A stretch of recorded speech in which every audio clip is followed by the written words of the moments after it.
आपके सामने लेके आ रहे हैं। तो एक बार जोरदार तालियां मार दीजिए इन सारी परफॉर्मेंस के लिए। ऐसा लग रहा है कि पूरा का पूरा इंडिया आज आपके लिए यहाँ पे परफॉर्म कर रहा है। क्या बोलते हैं शर्मा? या कभी कभी दोस्तों को देवी देवताओं पर भी मुश्किलें आई ताकि वो हमारे लिए एक मिसाल कायम कर सके। हाल ही में ऐसे ही एक मुश्किल का सामना और प्रलय का सामना करना पड़ा उत्तराखंड के वासियों को। उसी घटना के बारे में कुछ पंक्तियां कहने हमारे समक्ष मौजूद हैं शायर। अब आप जिस अजीम शख्स से मुखातिब होने जा रहे हैं वो कई विलक्षण प्रतिभाओं के धनी है, एक सफल वरिष्ठ होम्योपैथिक डॉक्टर है, एक मशहूर शायर है और उत्तम श्रेणी के गीतकार हैं। आप सब टीवी के दबंग चैनल पर बहुत खूब कार्यक्रम में बतौर शायर उन्हें देख चुके हैं। आकाशवाणी केंद्र मुंबई में उर्दू स्टेशन से प्रसारित होने वाले कार्यक्रम कलाम शायर में उनकी उर्दू की गजलें मुसलसल तौर पर प्रसारित होती रहती। दोस्तों, ये एक वाहिद शख्सियत का ही कमाल है कि अभी तक आपकी कोई भी गजलों की किताब प्रकाशित नहीं हुई और न ही किसी फिल्म में कोई गाना लिखा है, मगर आपको कई महत्वपूर्ण पुरस्कारों जैसे साहित्य श्रोमणी, शब्द शिल्पी, संस्कार सारथी और संस्कृति भूषण से सम्मानित किया जा चुका है। आप हैं हिंदुस्तान की आन और हमारी नई मुंबई की शान, डॉक्टर लक्ष्मण शर्मा वाहिद। एक बार जोरदार तालियां डॉक्टर वाहिद।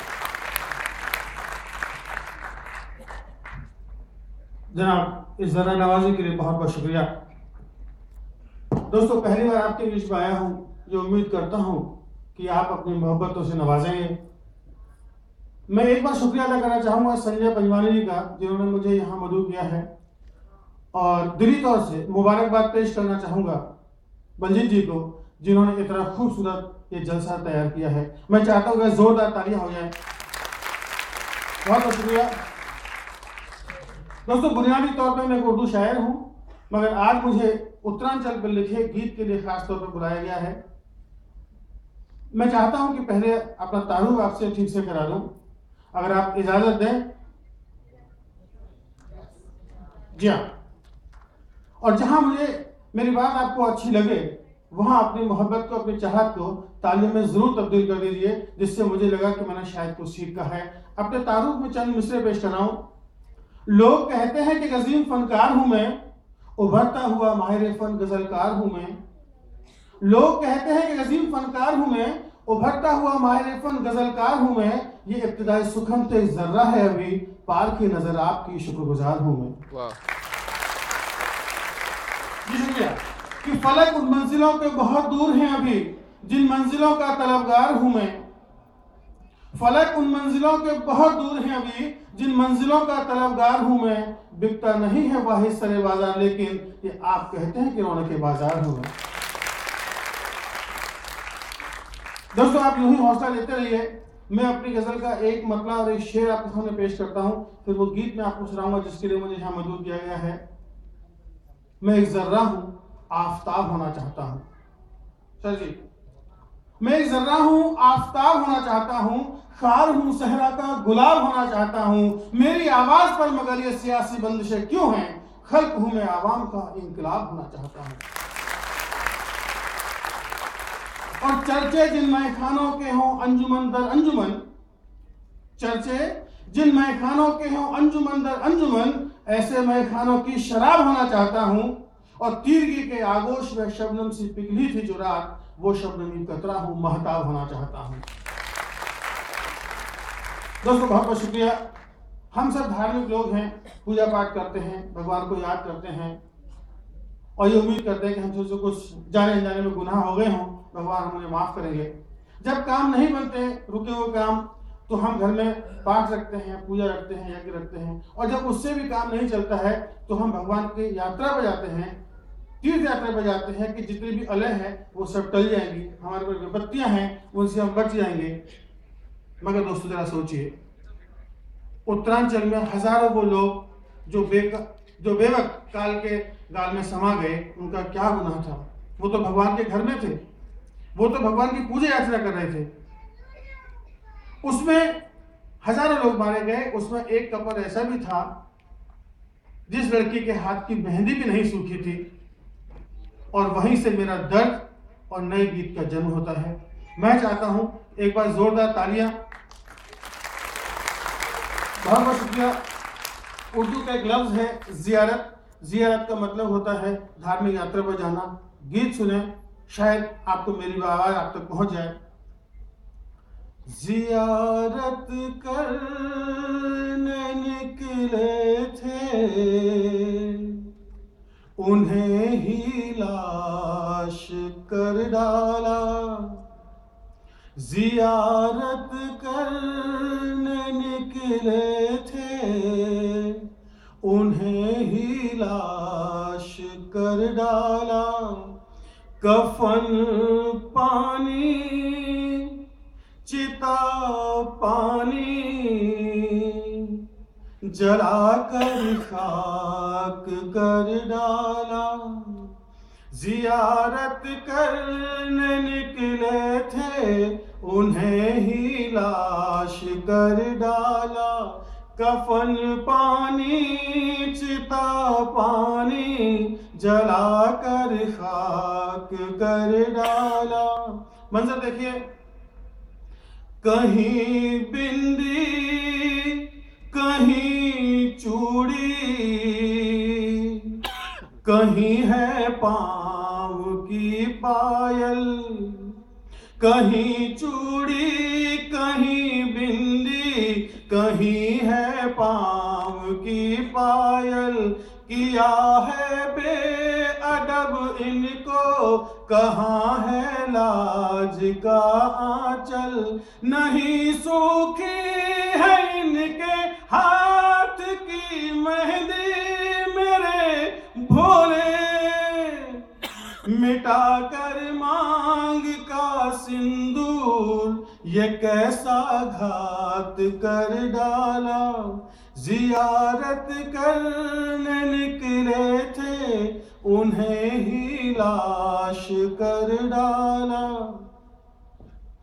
कहीं आंसू कहीं आंखें, कहीं साजन की है बाहें।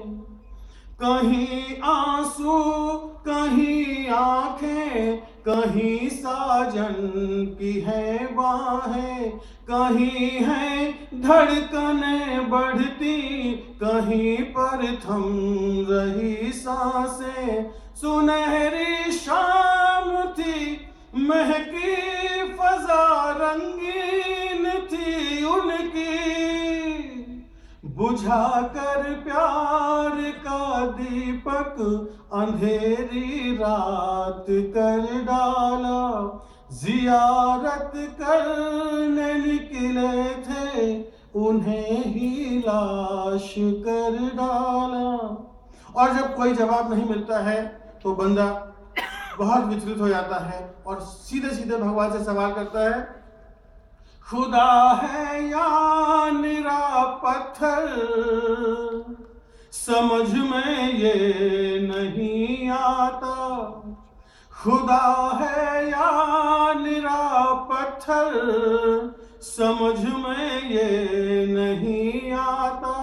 लगा अंबार लाशों का, तुझे देखा नहीं जाता। मिटाया है उन्हें तूने जो तेरे दर पे आए थे। लगी थी तुझसे लो जिनकी, उन्हें ही खाक कर डाला।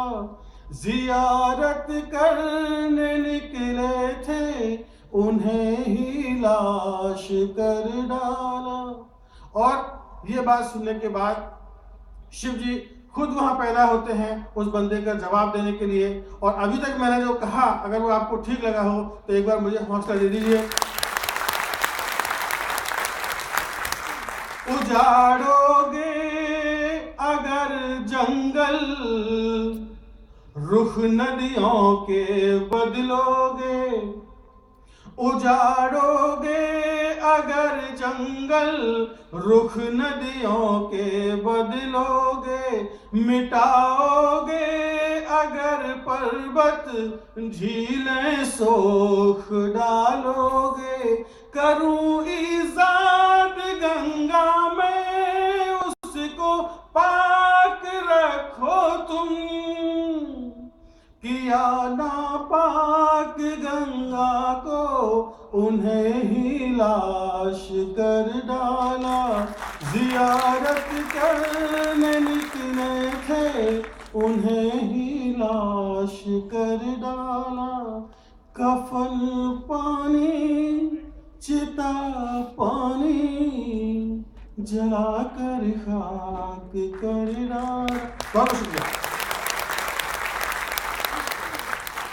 एक बार जोरदार तालियां डॉक्टर शर्मा के लिए। शर्मा जी आप प्लीज यहाँ पे रहिए। एक बार बहुत जोर से तालियां इनके लिए। बहुत ही खुशी है जब हम आपके सामने में बैठा थे और मैं इसी मौके का फायदा उठाकर मैं श्री बलजीत जी को ऊपर बुलाना चाहूँगा स्टेज पर कि वो यहाँ पर आएँ और रोड फॉर चेंज की ओर से डॉक्टर शर्मा को एक हमारी तरफ से जोरदार तालियां बलजीत जी के लिए।